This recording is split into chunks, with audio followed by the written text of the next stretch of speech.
about diagnosability. First, we will see the content of this video will be the definition of diagonalization of matrix. Definition क्या होता है diagonalization का किसी matrix का. Why do we diagonalize a matrix. हम लोग matrix को डायगोनलाइज क्यों करते हैं. ओके क्या बेनिफिट्स हैं उनके. ओके हम लोग देखेंगे. And third we will see condition for diagonalizability. Very important, this is very important.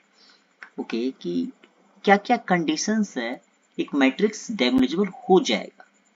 Okay and third thing is fourth thing is the example of the matrix diagonalization. Okay, so we will see all this content in this video, so please watch till the end. Okay, first we will see here the definition of diagonalization of matrix. Let A be a square matrix. माना कि हम लोग के पास एक matrix है जो square matrix है and उसका साइज n क्रॉस n है. ओके अब ये मैट्रिक्स डायगोनलाइजेबल होगा. It is diagonalizable if and only if there exist a p of size n cross n. We have a matrix. एक matrix मिलेगा हम लोग को. कम से कम एक मैट्रिक्स तो मिलना ही चाहिए. यदि A डायगोनलाइजेबल होना चाहता है तो एक ऐसा मैट्रिक्स P मिलेगा such that determinant of P is non-zero. means क्या. यदि determinant of matrix P not zero है इसका मतलब P invertible है. Okay, so P is invertible such that P inverse AP equal to D where D is diagonal matrix. मतलब क्या कि यदि कोई मैट्रिक्स A डायगोनलाइजेबल होगा यदि एक ऐसा मैट्रिक्स P मिलेगा हम लोग को ताकि P inverse AP equal to एक डायगोनल मैट्रिक्स मिल जाए. Okay D. तो हम लोग कहेंगे कि A क्या है. A इन्वर्टिबल है. सॉरी A डायगोनलाइजेबल है. A is not invertible, sorry, it is diagonalisable. Okay और हम लोग जानते हैं कि ये सिमिलर मैट्रिक्स का डेफिनेशन है. A is similar to D कब होता है जब ऐसा एक मैट्रिक्स मिल जाए कम से कम P such that P inverse AP equal to D. Okay so हम लोग किसी मैट्रिक्स के corresponding एक सिमिलर मैट्रिक्स ढूंढते हैं ताकि वो सिमिलर मैट्रिक्स डायगोनल मैट्रिक्स हो. Okay so A is similar to the some diagonal matrix D. Okay, and why do we diagonalize this matrix? First we have understand the definition of diagonalization of a matrix. Now why do we diagonalize a matrix? क्यों हम लोग diagonalize करते हैं matrix को. यदि A matrix किसी diagonal matrix के similar है तो क्या होगा. D जो होगा कुछ इस प्रकार का मैट्रिक्स होगा जिसमें lambda 1 0 0 0 0 lambda 2 0 0 0 means every element on the diagonal will be only the non-zero. It can be zero also, but non-zero element are only on the diagonal and non-diagonal elements are all zero. So it is a diagonal matrix. Now if A is similar to diagonal matrix then what will happen. These following properties will be same due to similarity. Means A is similar to D and D is diagonal. Then when we know that similar matrix has many properties same. Okay, so diagonal elements of eigenvalues of A. Now यदि A matrix D के similar है और D diagonal है तो diagonal element जो होगा lambda 1 lambda 2 dot lambda n ये सभी वैल्यूज ए का आइगन वैल्यू होगा। ओके, सो यदि आप आइगन वैल्यू नहीं जानते हैं, please watch my video, I will provide the link in the descriptions. Okay, now if you see here that the if assume A is similar to a diagonal matrix which is 3 0 0 0 1 0 0 0 2, so we see here that A is similar to this diagonal matrix, so eigenvalue of A we can easily say that eigenvalue जो होगा A matrix का वो हो जाएगा 3 diagonal element, 1 diagonal element and 2. okay, so डायगोनलाइज होने के बाद बहुत इजी हो जाता है कहना कि ये इसका आइगन वैल्यूज होंगे उस मैट्रिक्स का। ओके, नाउ अब यदि आइगन वैल्यू हम लोग को पता चल जाए किसी भी मैट्रिक्स का, एक कोई मैट्रिक्स इसका आइगन वैल्यू यदि lambda 1 lambda 2 dot lambda n हो, तो उसके प्रोडक्ट्स जो होते हैं आइगन वैल्यू के प्रोडक्ट्स, वो डिटर्मिनेंट देते हैं उस मैट्रिक्स का। Assume कि the determinant of previous matrix, this matrix will be what? Determinants of A will be what? It will be 3 multiplied by 1 multiplied by 2. As we know that the determinant of any matrix is the product of eigenvalues. तो क्या हो जाएगा? 3 multiplied by 2 multiplied by 1, it means it is 6. Okay, so we can easily find the determinant of the matrix if the matrix is diagonal.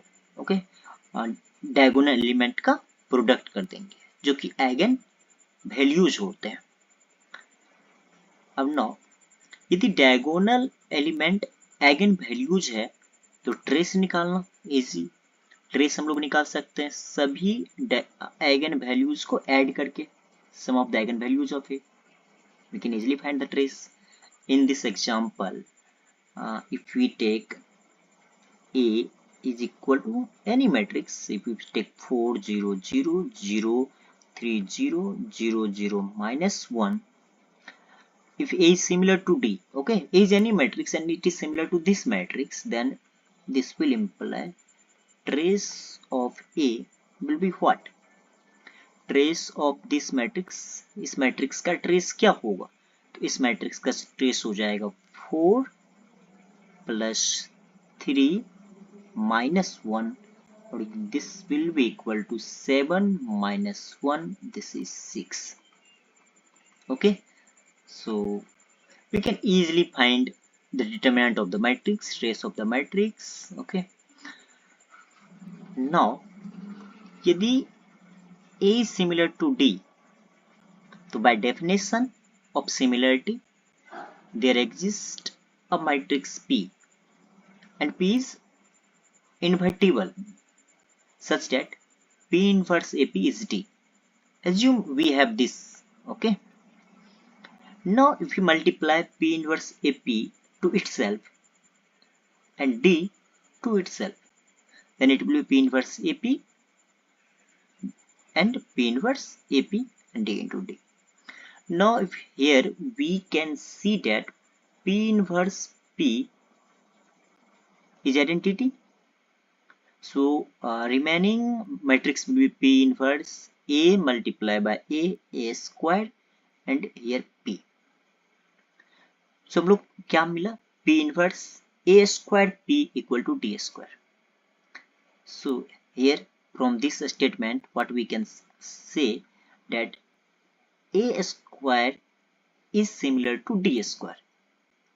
मतलब क्या कि यदि A similar है D के तो A स्क्वायर जो होगा ये सिमिलर होगा D स्क्वायर के। उसी तरह A क्यूब सिमिलर हो जाएगा D क्यूब के, मतलब A to the power n जो होगा ये सिमिलर हो जाएगा D to the power n के for some n belonging to natural number. कोई भी n चूज करेंगे आप तो वो A to the power n similar होगा D to the power n के by this properties. Okay, now square करना डायगोनल मैट्रिक्स में बहुत इजी होता है। ओनली स्क्वायर कर दीजिए डायगोनल एलिमेंट का। हम लोग लिख सकते हैं कि यदि डी मैट्रिक्स 3 0 0 0 1 0 0 0 2 हो तो क्या हो जाएगा, D square D multiply by D.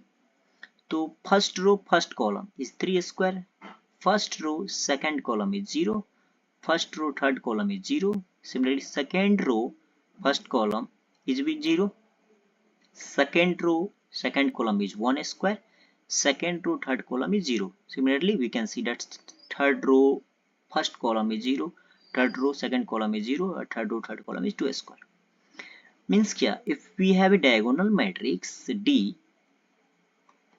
which is lambda 1 0 0 0 0 lambda 2 dot dot 0 dot 0 0 0 0 lambda n, then d to the power n is any natural number. Okay, this n belongs to natural number, so d to the power n will be lambda 1 to the power n dot dot lambda n to the power n, and all the remaining elements will be 0.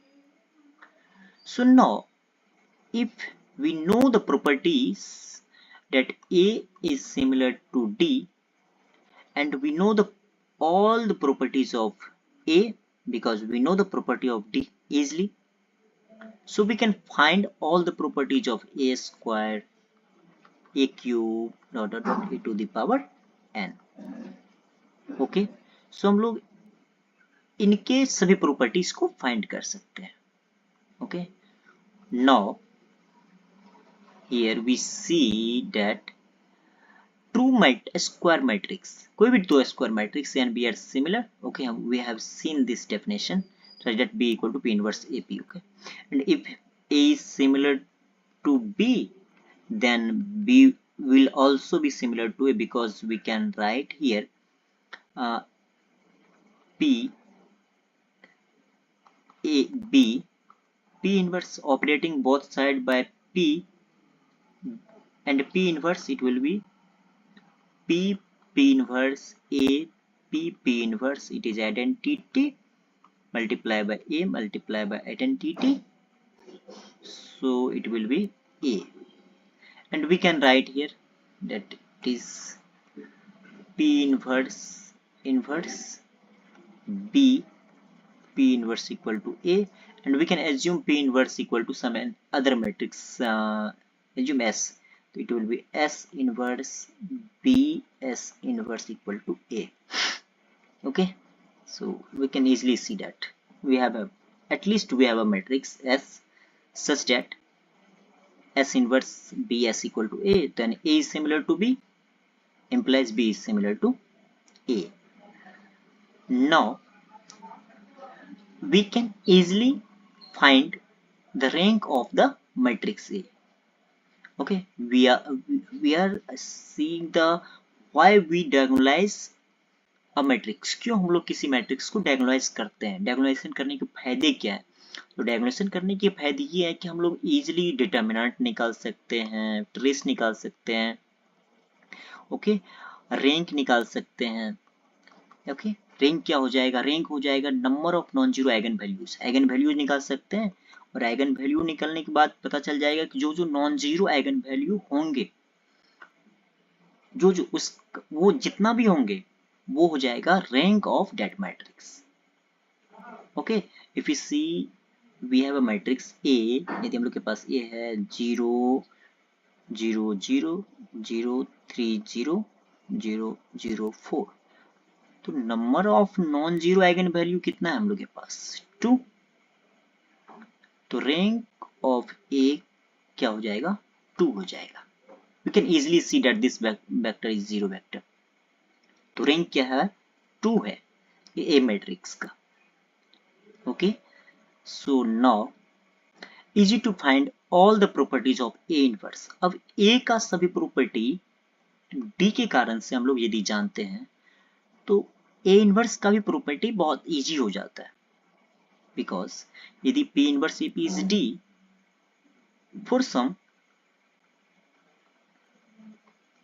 P matrix, it is a matrix. Okay, if A is invertible, मानते कि हम लोग यदि A invertible है तो inverting both side, we got here P inverse AP inverse equal to D inverse.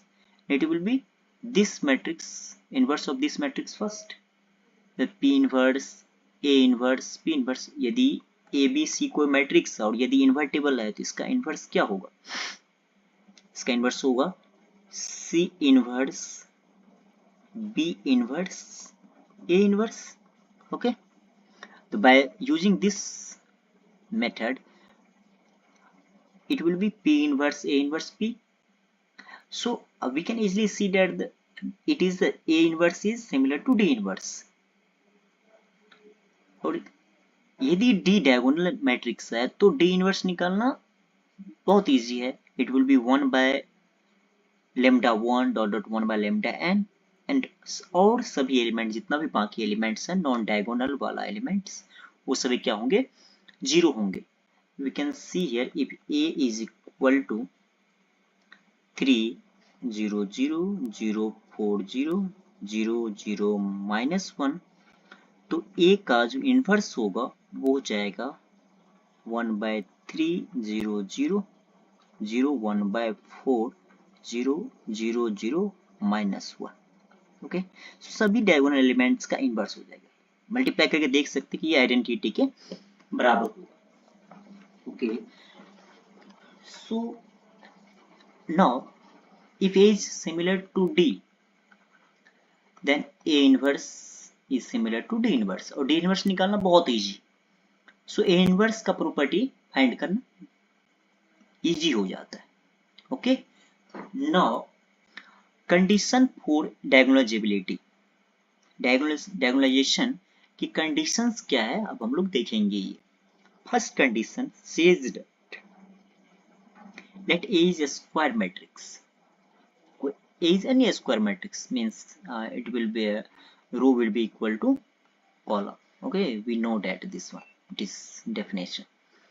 If all eigenvalues of A, we have a matrix A, यदि A के सभी आइगन वैल्यूज डिस्टिंक्ट हो तो A डायगोनलाइजेबल होगा. Converse is not true, may or may not be true. Okay, it may be true or it may not be true also. If you have a matrix okay 3 0 0 0 4 0 0 0 5, so we know that eigen values of A क्या होगा? एक हो जाएगा 3, एक हो जाएगा 4, एक हो जाएगा 5, इट इज 5. सो सभी आइगन वैल्यूज A के डिस्टिंक्ट है. Distinct eigen values, distinct eigen values.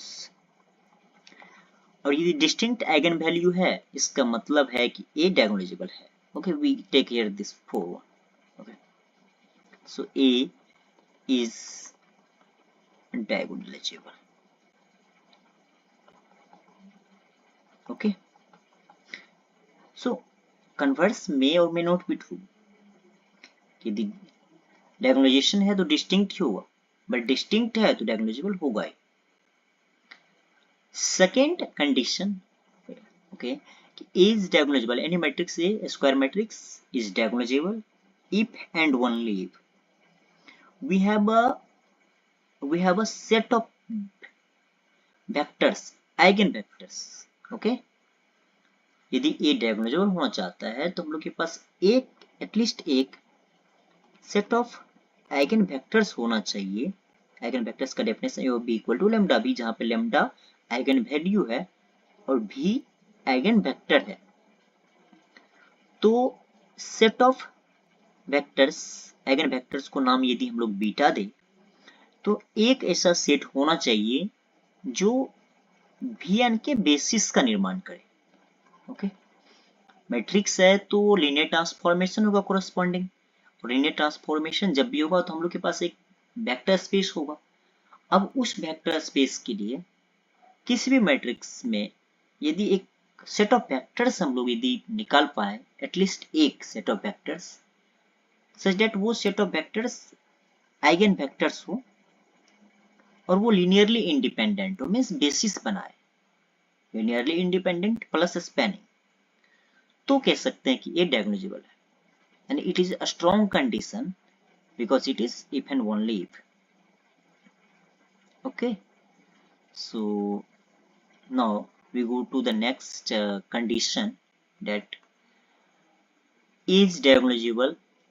कब होगा diagonalizable? यदि algebraic multiplicity equal to geometric multiplicity for all eigenvalue of a. Yes, it is very important. and जब भी हम लोग को स्मॉल साइज का मैट्रिक्स मिले 3x3 और 4x4 till 4x4, हम लोग सॉल्व करके निकाल सकते हैं कि मैट्रिक्स डायगोनलाइजेबल है या नहीं है। किसी भी स्क्वायर मैट्रिक्स के लिए उसका अलजेब्रिक मल्टीप्लिसिटी निकाल सकते हैं, उसका ज्योमेट्रिक मल्टीप्लिसिटी निकाल सकते हैं। अलजेब्रिक मल्टीप्लिसिटी निकालना बहुत इजी होता है, बट ज्योमेट्रिक मल्टीप्लिसिटी निकालना थोड़ा सा डिफिकल्ट होता है, बट हम लोग निकाल सकते हैं 4x4 तक। ओके, और कह सकते हैं कि मैट्रिक्स डायगोनलाइजेबल है या नहीं है। हम लोग देखेंगे एक example, so watch till the end. Okay, so is diagonalisable, कब होगा डायगोनलाइजेबल? यदि अलजेब्रिक मल्टीप्लिसिटीज होगा आइगन वैल्यू का, किसी भी आइगन वैल्यू को, एक आइगन वैल्यू को हम लोग चूज करेंगे लैम्डा को, और इसका अलजेब्रिक मल्टीप्लिसिटी देखेंगे, यदि वो बराबर हो जाएगा ज्योमेट्रिक मल्टीप्लिसिटी का, और ऐसा सभी आइगन वैल्यू के लिए होगा, तो कहेंगे कि ए डायगोनलाइजेबल है। अच्छा, यदि अलजेब्रिक मल्टीप्लिसिटी होता क्या है किसी भी आइगन वैल्यू के लिए, तो how many times that eigen value repeats, जितना टाइम आइगन वैल्यू रिपीट करेगा वो हो जाएगा अलजेब्रिक मल्टीप्लिसिटी। जैसे यदि हम लोग के पास ए कोई मैट्रिक्स है and we have we know that 4 5 0 0 3 0 0 0 4, okay, we have this matrix. So algebraic multiplicity of 4 will be what? कितना बार रिपीट किया है eigen values? 4. This is upper triangular matrix and we can directly find the eigenvalues. Okay, diagonal element will be the eigenvalues of A. Okay, so algebraic multiplicity of 4 क्या हो जाएगा? ये हो जाएगा 2, because 2 bar repeat किया है, and algebraic multiplicity of 3 will be 1, because ये एक ही बार रिपीट किया है। So जितना बार रिपीट करता है आइगन वैल्यूज कोई, वह उसका अलजेब्रिक मल्टीप्लिसिटी हो जाता है।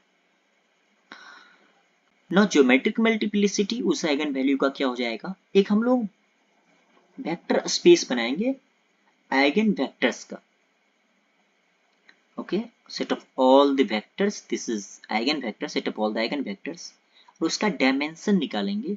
Okay, eigen vectors zero vector नहीं होते, इसलिए हम लोग को जीरो वेक्टर को अलग से उसमें यूनियन क्या करना पड़ रहा है, बिकॉज आइगन वेक्टर कभी जीरो वेक्टर नहीं होते, और वेक्टर स्पेस बनाने के लिए हम लोग जीरो वेक्टर होना चाहिए, इसलिए इसमें यूनियन जीरो वेक्टर कर रहे हैं, और उसका डायमेंशन जो हो जाएगा वो हो जाएगा geometric multiplicity.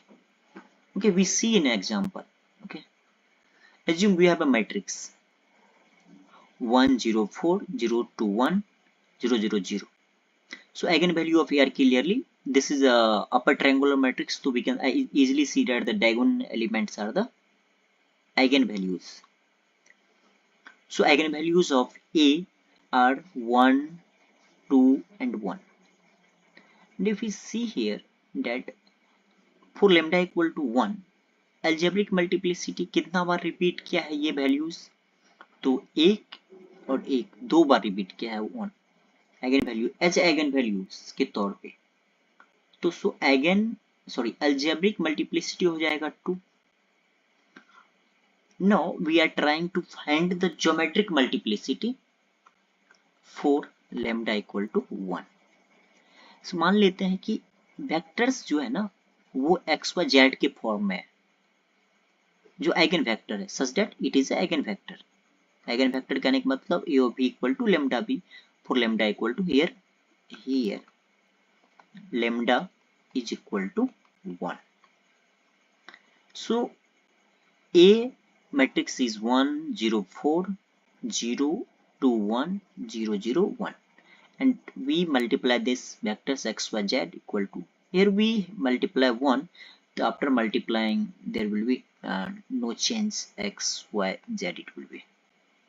Okay, now if you multiply first row, first column, it will be x plus 4z equal to x, because two matrices, when two matrices are equal, if their corresponding elements are equal, तो ये कितना हो जाएगा, ये after multiplying ये matrix हो जाएगा x plus 4z, next हो जाएगा y plus 2z and third हो जाएगा z, और ये किसके बराबर है, x y z के बराबर है, तो ये इसके बराबर, ये इसके बराबर और ये इसके बराबर हो जाएगा।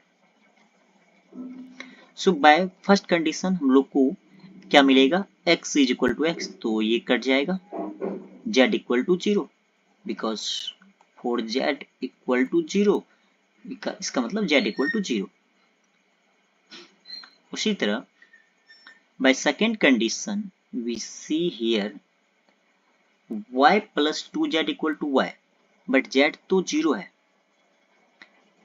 y plus 2z, okay sorry it will be 2y plus z, but z तो 0 है, इसका मतलब क्या हो जाएगा, 2y equal to y, so it will be 2y minus y equal to 0, it will be y equal to 0, so y भी 0 हो गया।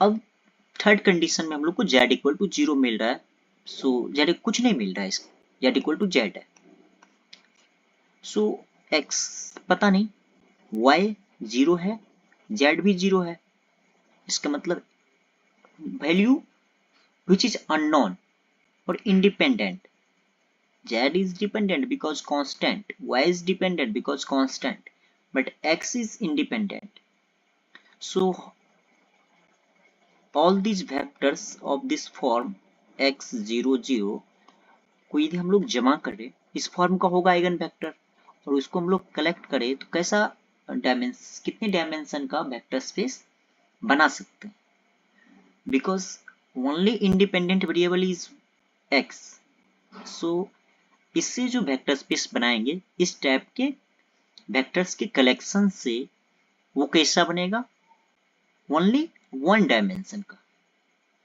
ओके सो ज्योमेट्रिक मल्टीप्लिसिटी क्या हो जाएगा 1, बट अलजेब्रिक मल्टीप्लिसिटी 2 था, तो अलजेब्रिक मल्टीप्लिसिटी बराबर नहीं है ज्योमेट्रिक मल्टीप्लिसिटी के, इसका मतलब ये डायगोनलाइजेबल नहीं है। So you can easily find out what is the geometric multiplicity, what is the algebraic multiplicity till 4 cross 4, I think. Yeah, 4 cross 4 will be difficult, but you can find easily. Okay, 5 cross 5 will be very tough. Okay, now the fourth condition of diagonalizability is that यदि सभी eigen space, इसको eigen space कहा जाता है, E lambda i's all those vectors such that A of B equal to lambda V, okay, union zero vector, we can add zero vector here, तो इसके dimensions, okay इसके dimension, इसको eigen space कहा जाता है, इस vector subspace of B, okay this is a vector subspace of B, यदि सभी आइगन स्पेस के डायमेंशन का ऐड, सभी जितना भी आइगन वैल्यूज है उसके कोरस्पॉन्डिंग आइगन स्पेस का जोड़ यदि n हो जाए, जो साइज ऑफ द मैट्रिक्स है, तो मैट्रिक्स डायगोनलाइजेबल होगा, okay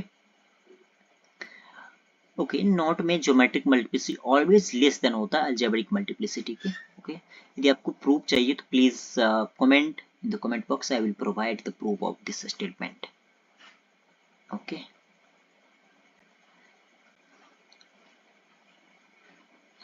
now next condition for diagonalizability, it is very important, okay if we have a minimal polynomial, हम लोग के पास यदि minimal polynomial है किसी मैट्रिक्स का, is diagonalizable if and only if its minimal polynomial splits into distinct, okay distinct is very important, linear factors.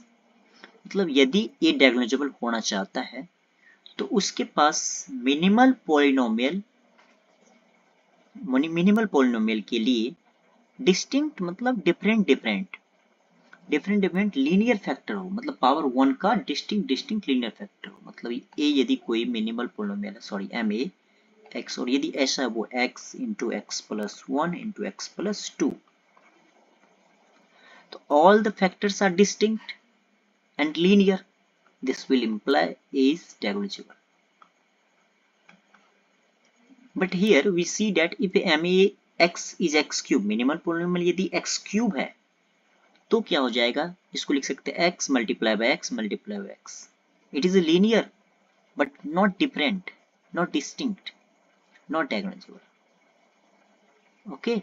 इसके corresponding जो भी मैट्रिक्स होगा A वो डायगोनलाइजेबल नहीं होगा, इसके कोरिस्पॉन्डिंग जो भी मैट्रिक्स होगा वो क्या होगा, डायगोनलाइजेबल होगा. Okay, so thank you for watching. Okay, and like and subscribe.